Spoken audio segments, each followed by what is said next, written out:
Jenny এই শহরের সবচেয়ে ধনী পরিবারের মেয়ে, কিন্তু সে ছোটবেলায় হারিয়ে যায় আর এখন সে হোটেল স্টাফ হিসেবে কাজ করে। এটাই হলো জেনির হারানো পরিবার। দাদু, চিন্তা করবেন না, যে কোনোভাবেই হোক আমরা ওকে খুঁজে বের করব। আচ্ছা রাখ, আমি দেখছি। দরজাটা খোলা কেন? দেখি তো ভিতরে কে আছে। কে ওখানে? দেখি, ফোনে কি রেকর্ড করার ট্রাই করছিলে?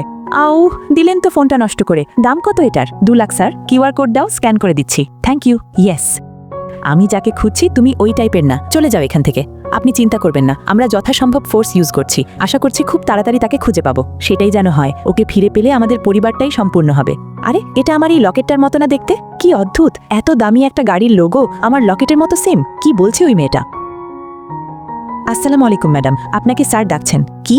আমাকে? গাড়ি থামে বড় একটা বাড়ির সামনে। জেনিকে দেখে তার দাদা কান্নায় ভেঙে পড়ে। তাকে তার ছোটবেলার ছবি দেখায় আর বলতে থাকে তারা ঠিক কতটা তাকে মিস করেছে। দাদু, আমিও তোমাদের অনেক মিস করেছি। তুই হচ্ছিস এই বাড়ির একমাত্র রাজকন্যা। এই যে দেখ, রাজপুত্ররা বসে আছে। তুই চাইলে যাকে তোর পছন্দ তাকেই জীবনসঙ্গিনী করতে পারিস। দেখ কাকে পছন্দ করবি। ইয়াসের দিকে চোখ পড়তেই তার মনে পড়ে হোটেলের সেই দৃশ্যটা। দাদু, এইসব করা কি খুব জরুরি? কেন রে বোন, তোর কি ওদের মধ্য থেকে কাউকে পছন্দ হয়নি? না মানে, শরীরের যা অবস্থা, আমি চলে গেলে তোকে কে দেখবে? তার জন্যই বলছিলাম।